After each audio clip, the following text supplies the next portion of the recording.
Hello, it's a brew day, finally on the new system.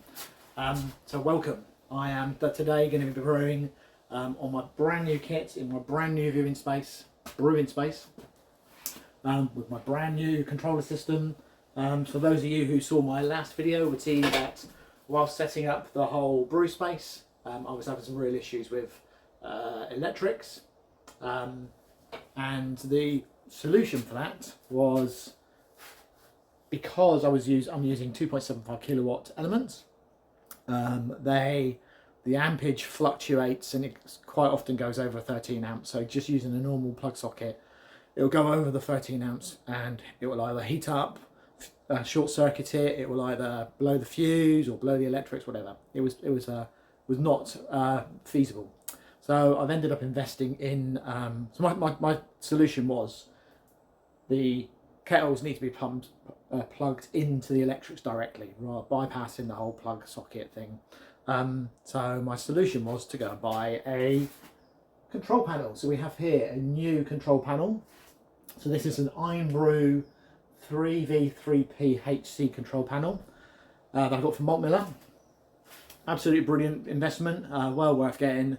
Wasn't too difficult to set up. I've only really got basic electrical expertise, and I was able to plug this into. I've got a spur in the brew shed that is dedicated to just this space that was already here, so I was able to plug this directly into that circuit. So this has got its own 32 amp fuse in the consumer unit in the bar, which is brilliant because all I need for each of the elements is about 16 amps, so it's all good. So we're here today. I am currently waiting for the HLT for the strike water to come up to temperature. So let me go through what I'm going to be brewing today. I'm going to be brewing it's a hazy IPA. Why not, eh? It's always going to be a hazy IPA. Well, juicy, hazy pale ale, really.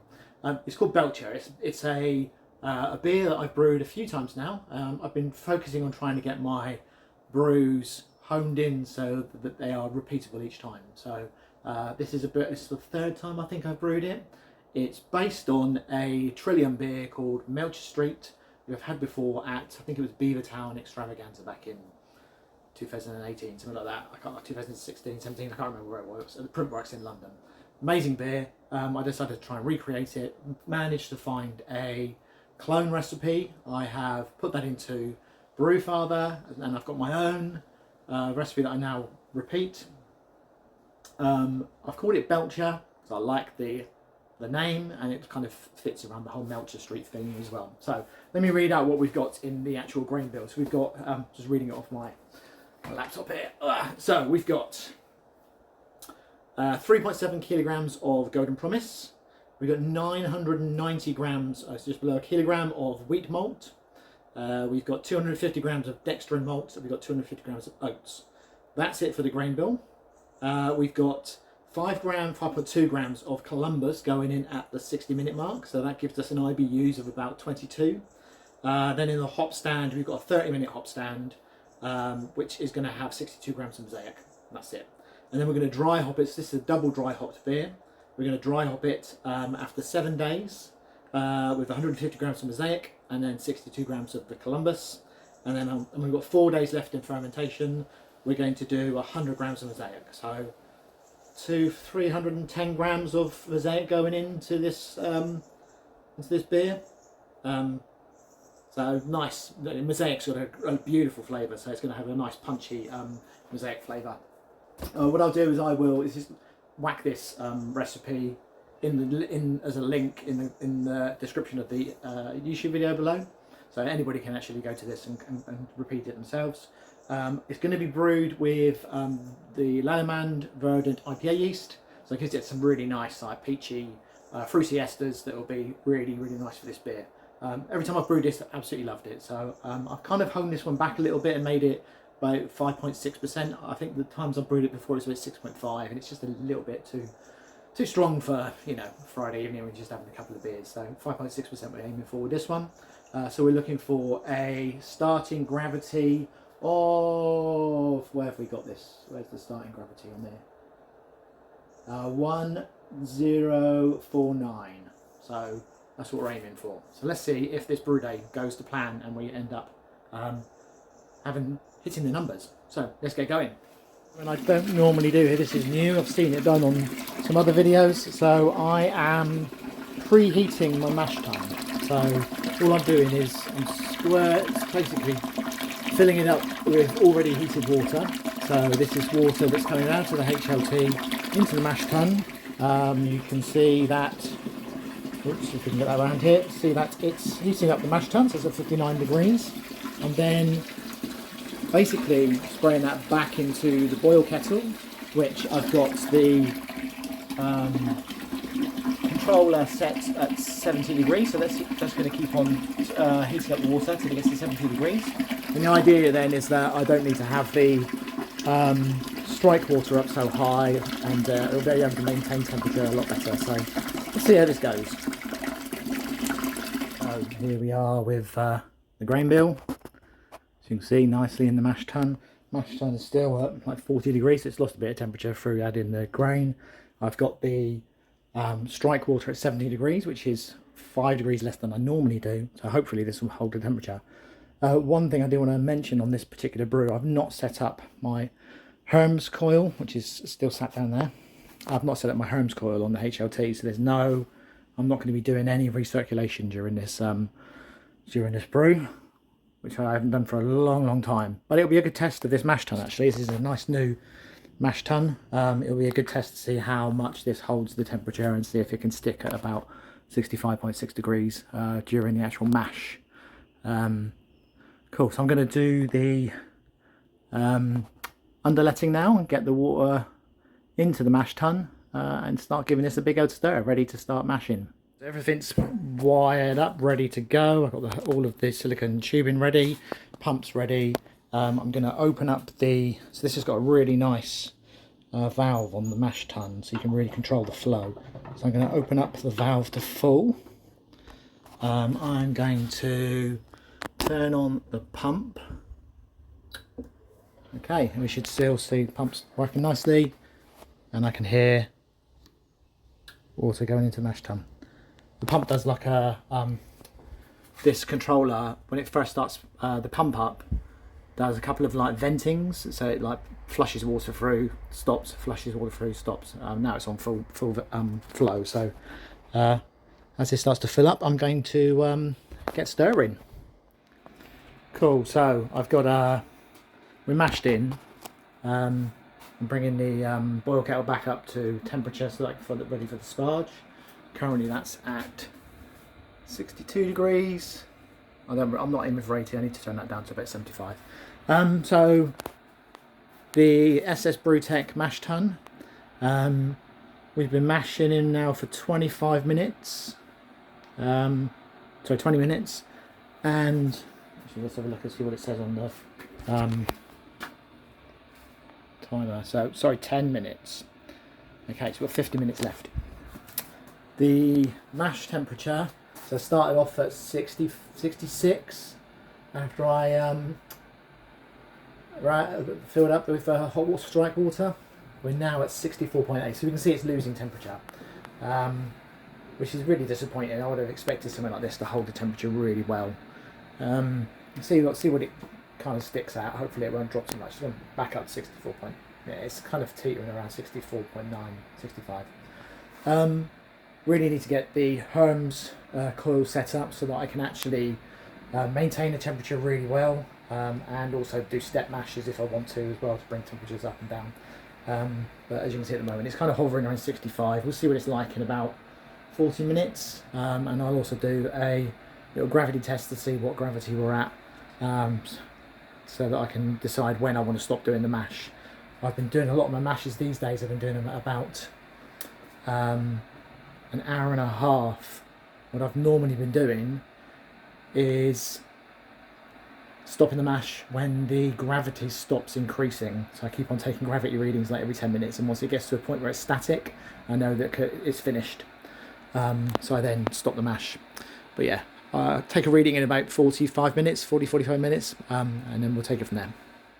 Okay, cool. So we have now been mashing in for 1 hour and 10 minutes. I've just done a couple of gravity readings. We are at 1.06566. Temperature's dropped down to 56 degrees. So we've had quite a bit of temperature drop in the mash tun. So I'm just going to get ready to start running off from the mash tun into the boil kettle. Oh, hello. Oh, hi. Hi, how are you doing? This is my lovely wife, Gemma. Say hello. Hello, everyone. Just getting ready to transfer from the mash tun to the boil kettle, where I get to test as well this funky little spa jar that came with the mash tun as well. So anyway, Like a little shower head. it is like a little, my old one used to be a shower head actually, a proper shower head. This one is like a little mini shower head rather than a big shower head like the other one was. Exciting. Anyway, it is, yeah. So I'm going to start doing that now. Bye. Cool. So we've got controlling the flow from the mash tun, and that's flowing through the pump, and we've got it trickling really slowly into the boil kettle here. I just want to do a slow runoff.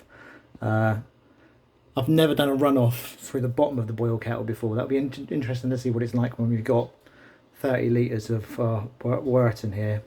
See whether the weight of the wort makes any difference. But yeah. Okay, so we're sparging now. So this is the sparge arm that comes with the mash tun. Just control the sparge a bit. Trying to let that be a bit less. Just trickle into the. There we go. Okay, that's the sparge arm. It's all right. Not brilliant. I actually prefer my old shower head, to be honest. But hey. So anyway, we're sparging. We are running off into the boil kettle. The boil kettle's going. Ooh, steamy. Boil kettle's currently at 55 degrees. You can see boil kettle temperature there, 55 degrees. I'm going to do a little review of this sparge arm that actually came with this SS Brewtech mash tun.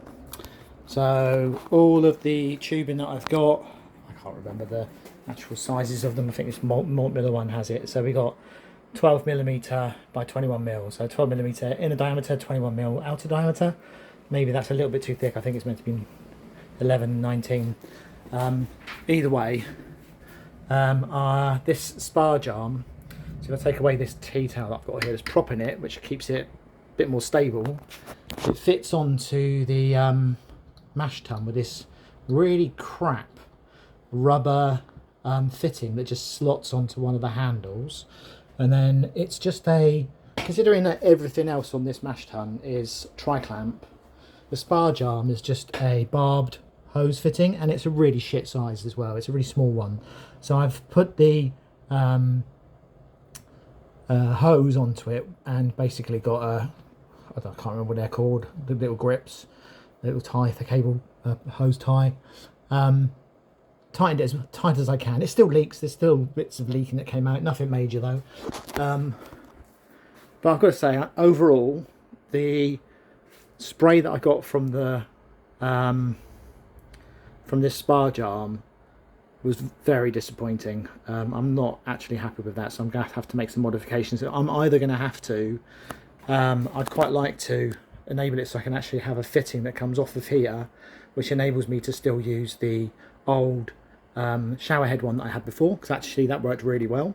This is a piece of shit. Really not happy with it. I've got what's the smallest rubber fitting so that you get the best amounts of sprays. The other ones are like massive. So I'm definitely getting rid of this. I'm going to bring back my shower head, and I'm going to get it so that it fits on here, so that I can then do a tri-clamp fitting onto here rather than this shitty barbed hose fitting over here. So that's definitely going to be a modification that I'm going to make in order to make sparging a lot better. Okay, so we got our Columbus hop additions. So just weighing out, we've got 5 grams of Columbus. So I'm using the Bath Haas, don't know how to pronounce it, Lupo Max Columbus 2021 Harvest. I've started getting these from Malt Miller. Absolutely fucking brilliant. Love the packaging. They're really good for storage. They've got a self-seal pack. No need to do the vacuum seal of your hops anymore. I've got a nice 500-gram pack of Mosaic ready to go as well for a little bit later, but for now Columbus, 5 grams going in. We've got the boil kettle is currently getting ready for a proper hot break. Temperature in the kettle is about 97 degrees. So pretty soon we'll start the hour's timer for the boil, and then we will be ready to go with our hop stand. Okay, so we have nice vigorous rolling boil here. So we're going to stick in the hop additions, 5 grams of Columbus going in.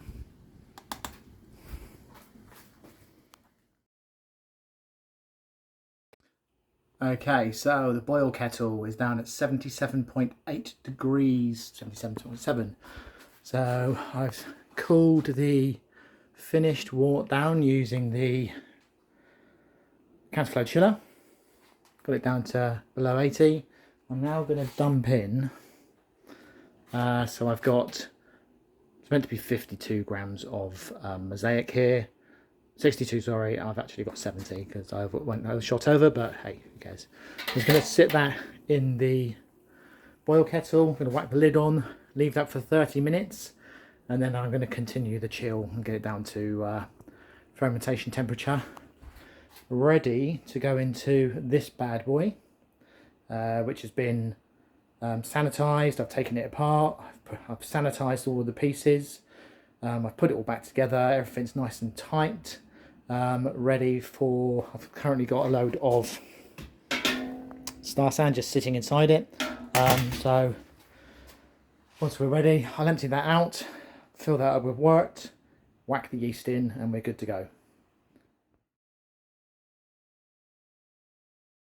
It's supposed to be 1.049. I've got 1.051, so I've overshot by 2 points. It's slightly stronger than it was meant to be. Pretty pleased with that. It's my first time using this kit. I'll see how much volume I've got at the end, but it looks like I'm going to have about 21-22 litres, which is about right. I only need 19-20 to go into the keg. So far, first time using this kit, apart from a few things that I want to fix and tweak to make the flow a bit better. So far, everything's worked out okay. You know, the numbers are the things that matter at the end of the day, at the end of the brew day, and the flavour and the taste and everything's going to be the thing that matters at the end of the actual fermentation and the brew itself. So we'll see how that all comes out. But so far, the numbers are all adding up and looking correct, so we're looking good.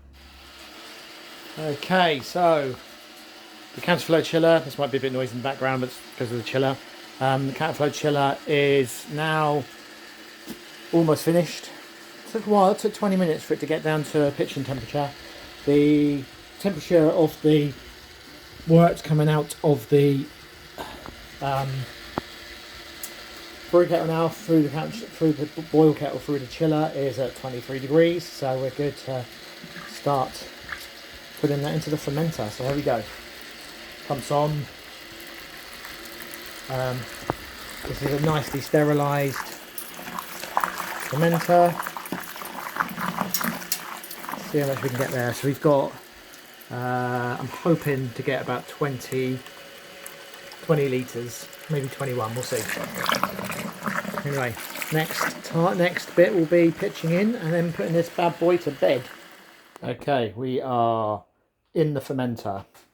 So there is about 22 litres in there. I can't quite see, but yeah, it's about 25 there. So it's about 22 litres.